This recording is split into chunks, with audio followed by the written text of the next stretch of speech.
অগ্নি যা জ্বালাতে সাহায্য করে, কিন্তু তা উত্তাপও প্রদান করে। নিশ্চিত রূপে অগ্নি আমাদের জ্বালিয়ে দিতে পারে, কিন্তু আপনি কি কখনো এটা ভেবে দেখেছেন যে আগুন, তাকে নিজেকে কতটা জ্বলতে হয়, তাকে নিজেকে কতটা তাপ সহ্য করতে হয়?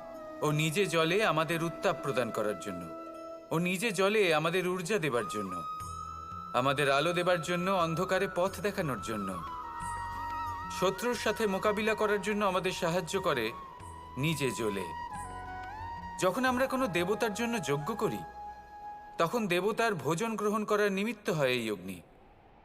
কত কিছু ওকে সহ্য করতে হয় আমাদের এত কিছু দেবার জন্য। আপনিও আগুনের মতো হয়ে উঠুন, নিজে কষ্ট সহ্য করুন অন্যকে সাহায্য করার জন্য, তাদের জীবন উদ্ধার করার জন্য, নিজের প্রিয়জনের জন্য, নিজের পরিবারের জন্য, নিজের মাতা পিতার জন্য, এই সমাজের জন্য। নিজে কষ্ট সহ্য করুন, প্রকাশের কেন্দ্রবিন্দু হয়ে উঠুন, আর সকলকে পথ প্রদর্শন করুন, সবাইকে পথ দেখান। যেদিন আপনি আগুনের মতো হয়ে উঠবেন, সেই দিন ঠিক যেমন অগ্নিকে পুজো করা হয়, আপনিও সেইভাবে পূজনীয় হয়ে উঠবেন। যেমন সকল শুভকর্মে, সকল যজ্ঞে, সকল পুজোতে অগ্নিকে স্মরণ করা হয়, সেইভাবেই সকল শুভকর্মে আপনাকেও স্মরণ করা হবে। আর যেদিন আপনি এরকম হয়ে উঠবেন, সেই দিন জীবনের বাস্তব মর্ম কি আপনি তা বুঝতে পারবেন। তাহলে আসুন আর আমার সাথে ভালোবেসে বলুন, রাধা রাধা। ঈশ্বর আমাদের হাত প্রদান করেছেন, হাত যা জড়ো করা হয় প্রণাম করার জন্য, ঊর্ধ্বগামী হয় প্রার্থনার জন্য। এই হাত যার দ্বারা আমরা খাবার খাই, ফসল উৎপাদন করি। কিন্তু এই হাতের দ্বারা সবথেকে শ্রেষ্ঠ কাজ কি হতে পারে? সেবা।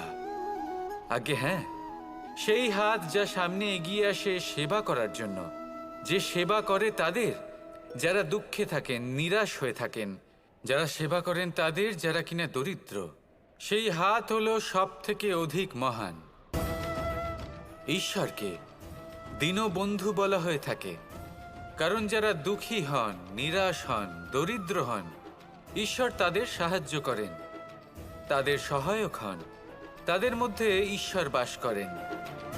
তাই আপনারা যদি এটাই করেন, যারা দুঃখে আছেন, নিরাশ হয়ে আছেন, যাদের সাহায্যের প্রয়োজন রয়েছে, যদি আপনি তাদের সাহায্য করেন, তাহলে আপনি এমন এক চৈতন্য লাভ করবেন যে আপনি তৃপ্ত হয়ে উঠবেন। তাহলে সবার সেবা করুন আর আমার সাথে ভালোবেসে বলুন, রাধা রাধা। এই সংসার অত্যন্ত বিচিত্র এক স্থান। এ সত্য খুঁজতে থাকে, আর সত্য খুঁজে পেলেই তা প্রমাণ করতে চায়। সে চায় তার প্রমাণ পেতে, সাক্ষী পেতে চায়। সেক্ষেত্রে আমাকে বলুন যে সত্য কি করতে পারে? সেই ব্যক্তি যে সত্যকে ধরে আছে, সে কি করবে? কিছুই নয়, কিছু করার প্রয়োজনই নেই, শুধু তাতে টিকে থাকতে হবে। সেই হিমালয়ের মতো যা আজ পর্যন্ত টিকে রয়েছে। যদি আপনি সত্যবাদী হন, তাহলে আপনার কিচ্ছু প্রমাণ করার কোনো প্রয়োজন নেই। যদি প্রয়োজন থাকে, তাহলে সত্যের সাথে টিকে থাকার। এই সময় নিজে সাক্ষী হবে, নিজে প্রমাণ দেবে। এই নিয়তি স্বয়ং প্রমাণিত করবে যে আপনি সত্যবাদী ছিলেন, আপনি সত্যের পথে ছিলেন।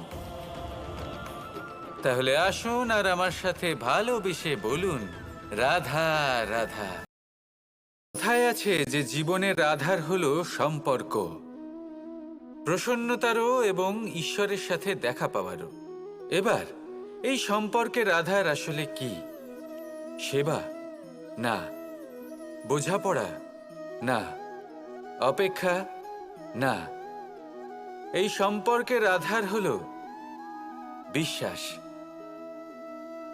যদি বিশ্বাস ভেঙে যায়, তাহলে জেনে রাখবেন যে সম্পর্করূপী এই ভবন, এর ভিতই ভেঙে গেল। আর যদি ভিত ভেঙে যায়, তাহলে সেখানে অন্য কোনো ভবন নির্মাণ সম্ভব নয়, সম্ভবই নয়।